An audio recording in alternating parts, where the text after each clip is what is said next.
This is a Shark lift-away Navigator powered lift-away, your generic upright Shark vacuum cleaner. This particular Shark upright vacuum cleaner has a fairly common fault. Look, the mains cable has been run over and is broken and is in need of repair.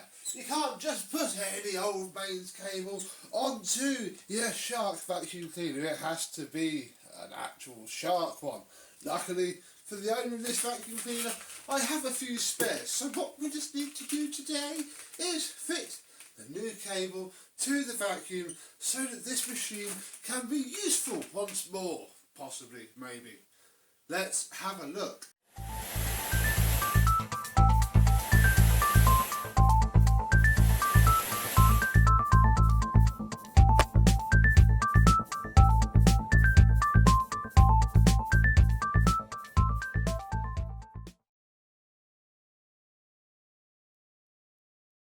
Yes, hello my vacuum cleaner chums, how are you today? Yes, we can immediately get rid of all of that because, well, in fact, and all of this because all we need is the machine itself. And yeah, it's not a particularly tricky job.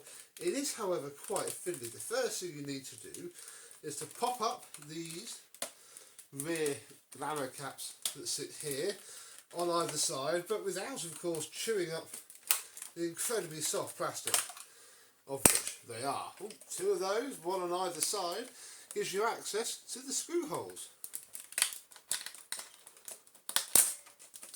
Then we can gently pry out the power button.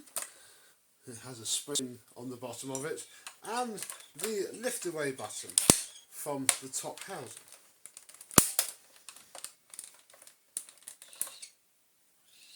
Then we can remove all of the screws. There are 6 on the front, in total 2 on the top underneath where the switches were, and take off your tool there, and there's 2 under here, 1 under the middle, and that's your only short one of the whole lot.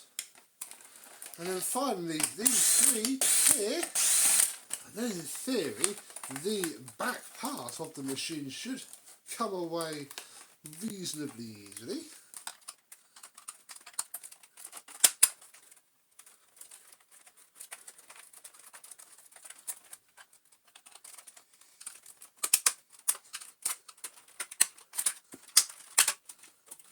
Now with our back cover off, we can see that the cable comes straight in to a clamp here. Move that out of the way. And yeah, this is the cable clamp that holds it into place. And now we can see our flex. And yeah, it is a complete moulding.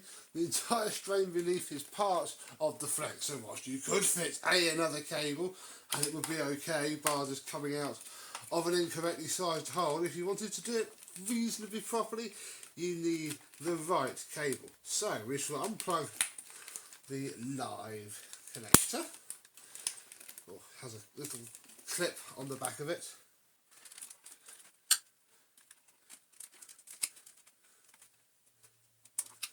And the clip isn't very good, so yay, it didn't come off there very easily. Then, well, the neutral and the lives then come in to this crimp here. Now, I don't particularly want to break this crimp out, so what we're going to do is we're going to take the existing neutral wire and cut it about here, and yeah, now we have our old flex completely off. Then we shall simply take some wire strippers and essentially solder the neutral cable together.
neutral wire soldered together and some heat shrink applied, and all of the wiring tucked back into its little run with the now extra long mains cable or live cable hopefully snaked around so we don't have to destroy a perfectly decent joint.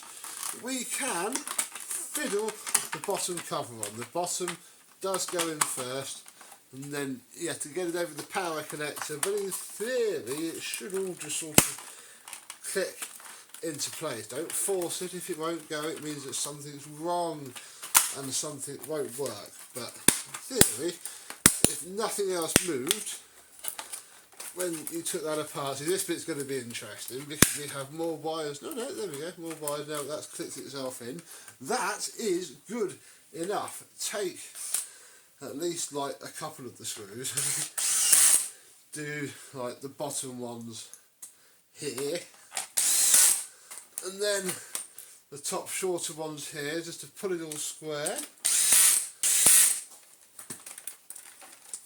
Now, where are we? Push down on what was your lift away button, or if that is down already, push on the tab, and in theory you should be able to work the lift away backwards and forwards. That is key because it's ever so frustrating when it's all back together and that bit doesn't work. But all you got to do now is put all the screws back in, put the switch caps and switch top covers back on, and oh, I should have unwound the cable before I stuck it onto the machine. We shall see if this fix worked. Well, we're all plugged in and ready to see.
Well, it's a bit faffy and takes a few goes over the same area to get all the bits up from this quite steep pile road, but the thing works, and that's all we have to care about for today. So I hope that this has helped you. I hope that at least you understand why you need to be careful buying just a cheap piece of cable for your shark, unless you can get this one out of here and they're glued in somewhere, and then obviously feed a new piece through.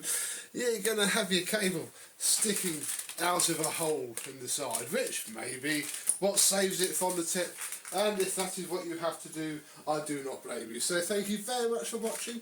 I hope you have enjoyed, and I and some other broken shark will see you soon. Bye bye.